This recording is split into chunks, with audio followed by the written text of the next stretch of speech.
Matapos suriin na mangha si Maya sa imbensyon ng mga tao, at kung paano nito linisin ang maduming tubig upang magamit muli. Dahil sa maayos itong gumana, naisip ni Maya na maaari nila itong pakanabangan sa nalalapit na Four Races Conference. Agad niyang pinindot ang isang button at nagsimulang bumuhos ang malinis na tubig, kasabay nun sinimulan nitong linisin ni Maya ang sarili sa ilalim ng shower. Samantalang walang pagpreno sa pagtakbo naman si Arum at walang ibang naiisip kundi ang kanyang suliranin, dahil wala pa siyang narinig na anumang ganoon sa Demon Clan kaya't alam niyang walang ibang makakasagot sa kanya kundi si Maya. Hindi naman magkamayaw si Terra sa paghabol sa ating bida upang pigilan ito, ngunit huli na ang lahat matapos biglang buksan ni Arum ang pintuan at tawagin ang pangalan ni Maya. Agad niyang inikat ang mata sa paligid upang hanapin si Maya, hanggang mapalingon siya sa gilid at napanganga sa kanyang nakita. Tumambad sa kanya ang nakatalikod at walang saplot na si Maya habang ito ay naliligo. Lumingon pa paarap si Maya kaya't mas lalo niyang nasal-ayan ang mahubog nitong katawan. Tumulo ang dugo sa ilong ni Arum kasabay ng malakas na kabog ng kanyang dibdib, namula pa ang buo niyang mukha at halos kumawala na sa galit ang dalawa niyang alaga. Napasigaw naman si Terra ng madatnan ang dalawa sa ganoong sitwasyon, habang tayong-tayo naman ang dalawang sawa na gusto ng tuklawin ang magandang hain sa harapan. Galit na sigaw ni Terra kung sino si Arum upang lapastanganan ang kanilang prinsesa, hindi naman kaagad ni Kaimik si Maya dahil na din sa pagkabigla sa pangyayari. Nang maproseso sa utak ng prinsesa ang sitwasyon agad umakyat sa kanyang mukha ang kahihiyan, kaya't sabay nilang inatake sa galit si Arum. Napasigaw na lang ang ating bida sa sakit matapos tamaan ng dalawang malakas na hagupit ni Terra at Maya, saka parang bituing kuminang na lang matapos lumipad sa ere. Matapos mapakalma ang dalawang babae at maipaliwanag ni Arum ang kanyang suliranin, takang pinagmasdan ng dalawa ang kanyang tinatagong alaga, hindi din makapaniwala si Maya at Terra na hindi isa kundi dalawa nito ang meron si Arum. Napapaiyak na tanong ni Arum kung bakit naging dalawa ang alaga niya, saka sinabing sa kasalukuyan ay nahihirapan siyang kontrolan ang mga ito. Paliwanag ni Maya na dahil ito sa pagkagat sa kanya ng alagang ahas ni Mami, kaya't nag-mutate siya na gaya nito. Ayon kay Maya ang ahas ay may dalawang kasarian dahilan upang tumagal sila sa training, ito din ang ginagamit ni Mami upang magkaroon sila ng koneksyon. Dahil sa nangyari na intindihan na ni Maya kung bakit ganoon na lang ang mga pahihag ni Mami kay Arum. Sinabi naman ni Terra na hindi lahat ay gustong magkaroon ng magical power, sa napaka-vulgar na paraan dahil lubhang nakahihiya ito. Ayon pa kay Terra hindi na nasisiyahan ang prinsesa sa totoong She-Ra, kaya't paano pa kaya sa huwad na She-Ra? Inis namang saad ni Arum na hindi naman ito nangangahulugang mas malala siya kesa kay She-Ra.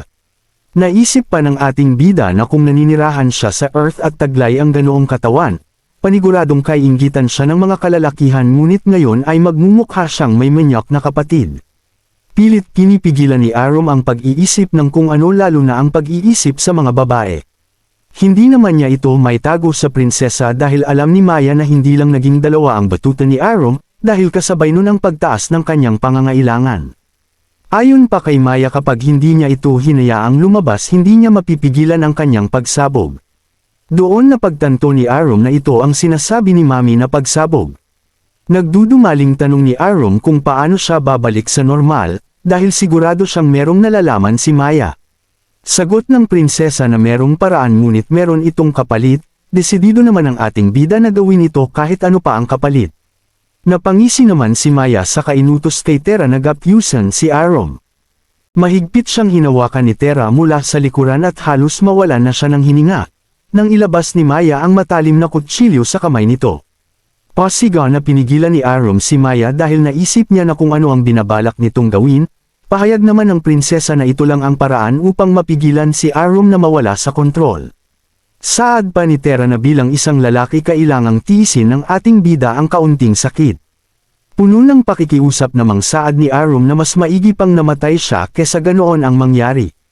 Pilit pa niyang pinakalma ang sarili saka naitanong kung ano ang epekto nito sa isa niya pang batuta. Sagot ni Maya na ito ang unang pagkakataon ng ganoong kaso kaya't walang anumang kasiguraduhan. Animoy namimilit namang saad ni Terra na handa na ang lahat kaya't simulan na ito ng prinsesa. Pasigaw na pinigilan ni Arum ang dalawa dahil aniyay hindi pa niya ito nagagamit kahit minsan, at ngayon ay gusto na itong tapusin ng dalawang babae. Lalo pang mas lumakas ang sigaw ng pakiusap ni Arum nang itaas ni Maya ang hawak na kutsilyo, hanggang sa maalala ng prinsesa na meron pang ibang paraan kaya't mabilis niyang pinaglaho ang patalim. Agad din binitawan ni Tera ang ating bida kaya't napasalampak na lang ito sa sahig sa panghihina.